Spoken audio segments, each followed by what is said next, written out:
मूल रूप से चीन की सबसे वास्तविक गन फाइट फिल्म रेड सी एक्शन में इतने सारे बग हैं जिनके बारे में आप नहीं जानते। एक, शुरुआत में समुद्री डाकुओं को मारने वाले दृश्य में लुओशिंग हेलीकॉप्टर पर से 8-8 शैली की स्नाइपर राइफल का उपयोग करके जहाज की केबिन में समुद्री डाकू को एक गोली में मार देता है। ये देखने में बहुत शानदार लगता है, लेकिन ये पूरी तरह से वास्तविकता के विपरीत है।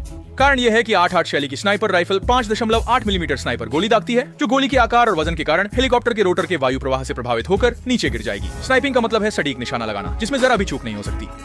दुनिया के शीर्ष स्नाइपर 7.62 मिलीमीटर की कैलिबर वाली स्नाइपर राइफल का चयन करेंगे ताकि हेलीकॉप्टर से दुश्मन को मार सकें, जबकि 8-8 शैली की कैलिबर छोटी होती है, गोली कान से टकराकर अनियंत्रित रूप से मुड़ सकती है, जिससे बंधक को लग सकती है और अपरिवर्तनीय परिणाम हो सकते हैं। इसलिए वास्तविकता में स्नाइपर बंधकों वाले लुटेरों को मारने के लिए इस राइफल का उपयोग नहीं करेंगे। दूसरा, जब शूहोंग एक पतली ढाल लेकर हाइड्रोलिक मशीन को उड़ाने गया तो उसे समुद्री डाकुओं ने नजदीक से गोलीबारी की और जो हथियार इस्तेमाल किया गया वह था शक्तिशाली AK-47।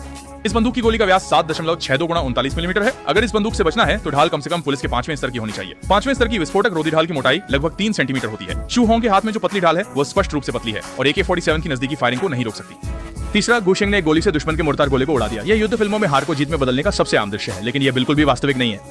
गोले को बनाते समय अत्यधिक कठोरता वाले स्टील का उपयोग किया जाता है और गोले के अंदर भरी गई बारूद को आग से जलाया नहीं जा सकता। इसलिए स्नाइपर राइफल की गोली गोले को भेद नहीं सकती, भले ही भेद भी दे फिर भी विस्फोटक को नहीं फोड़ सकती। 4, रेगिस्तान प्रतिकार युद्ध के बाद चिकित्सा सैनिक दुशेंग और शैनन बचाव के लिए आए। शैनन ने घायल व्यक्ति के शरीर से एक स्टील पाइप बाहर निकाला। ये एक गलत निर्णय था। यदि इस घायल व्यक्ति के शरीर में यह स्टील पाइप बांध के इलाज में बाधा नहीं डालता है तो इसे नहीं निकालना चाहिए, क्योंकि एक बार निकालने पर घाव से भारी रक्तस्राव होगा और हाथ से दबाने पर भी कोई फायदा नहीं होगा। अंततः घायल व्यक्ति की मृत्यु हो सकती है। 5, समुद्री डाकुओं का पीछा करते समय लुओशिंग गंभीर रूप से घायल हो गया, जिससे कप्तान यांग रुई को अत्यधिक आत्मग्लानि हुई। युद्धपोत पर रेलिंग के सहारे दूर तक देखने पर यह स्पष्ट रूप से देखा जा सकता है कि यांग रुई आगे की ओर झुके हुए हैं और दोनों हाथों से रेलिंग पकड़े हुए हैं। वास्तविक जीवन में यह अनुमति नहीं है। पानी की सतह पर चलने वाले जहाजों के लिए स्पष्ट नियम है कि दोनों हाथों से जहाज के किनारे की रेलिंग को पकड़ने की अनुमति नहीं है, क्योंकि शरीर आगे की ओर झुक जाता है और पूरा वजन रेलिंग पर आ जाता है। अगर गलती से चेन टूट जाए तो यह समुद्र में गिरने की दुर्घटना का कारण बन सकता है। 6, जब टोंगली ने दुश्मन के हेलीकॉप्टर को मिसाइल से उड़ा दिया, यह दृश्य बहुत शानदार था, लेकिन इसमें कई खामियां भी थीं। पहला, शुरुआत में मिसाइल ने लक्ष्य को नहीं मारा, लेकिन फिर 180 डिग्री का मोड़ लेकर सीधे लक्ष्य को मार दिया। यह तर्कसंगत नहीं है, क्योंकि स्टिंगर मिसाइल इंफ्रारेड गाइडेड होती है और केवल एक ही मौका होता है। अगर नहीं मारा तो नहीं मारा, जब तक ईंधन खत्म नहीं हो जाता ये वापस मुड़कर लक्ष्य को नहीं मार सकती।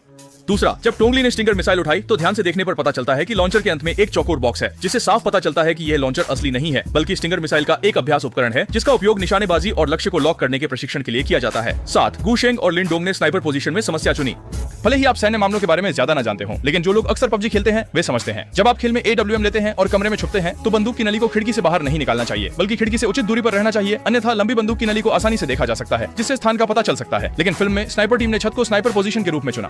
पहले ये नहीं कहेंगे कि छत से पीछे हटना आसान है या नहीं, केवल छिपने की समस्या की बात करें तो छत पर खड़े होने का मतलब है कि व्यक्ति का नीला आकाश और सफेद बादल पृष्ठभूमि में होगा। आकाश हल्के रंग का है, जबकि स्नाइपर समूह की लड़ाई की वर्दी और हथियार आदि गहरे रंग के हैं, जैसे कि जियाओलोंग कमांडो टीम। उन्हें स्नाइपर पोजीशन चुनने में ऐसी साधारण गलती नहीं करनी चाहिए। 8, जब जियाओलोंग कमांडो टीम डेंग मेई को बचाने की कार्रवाई में आतंकवादियों के हमले का सामना करती है तो भारी गोलीबारी से वे बिल्कुल भी जवाब नहीं दे पाते। इस समय यांग रुई ने तेजी से दुश्मन की स्थिति का अनुमान लगाया और दुश्मन की दृष्टि को बाधित करने के लिए धुआं बम दागा। यह त्वरित प्रतिक्रिया का ऑपरेशन पहली नजर में बहुत प्रभावशाली लगता है, लेकिन वास्तविक युद्ध में इसका कोई प्रभाव नहीं होता, क्योंकि दुश्मन द्वारा पहले से स्थापित मोर्टार ने पहले ही रेंज कार्ड के माध्यम से गोले के कवरेज की स्थिति तय कर ली है। चाहे आपके पास कितने भी धुआं बम हो, वे पहले से शुरू किए गए मोर्टार बेस को बाधित नहीं कर सकते और बाद के गोले फिर भी जियाओलोंग कमांडो के पास गिर सकते हैं।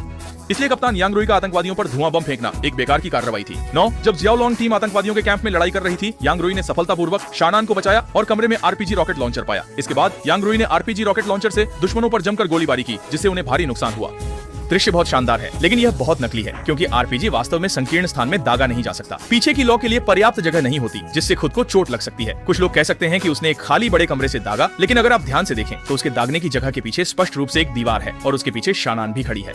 वास्तव में ऐसा करने पर शानान बहुत संभव है कि सीधे जलकर मर जाए। 10, जब कैमरा 0-1 नंबर कमरे के अंदर आता है तो स्पष्ट रूप से देखा जा सकता है कि अंदर के ऑपरेटर की कुर्सी वास्तव में एक साधारण 6 पंजे वाली घूमने वाली कुर्सी है। यह जानना जरूरी है कि जब जहाज समुद्र में उच्च गति से चल रहा होता है तो केबिन के अंदर उतार चढ़ाव और झुकाव होता है, और अगर हमला होता है तो वहां तीव्र कंपन उत्पन्न होगा। इसलिए कहा जाता है कि अंदर के प्रत्येक ऑपरेटर को स्थिर कुर्सी पर बैठकर काम करना चाहिए। इसलिए विभिन्न देशों के युद्धपोतों की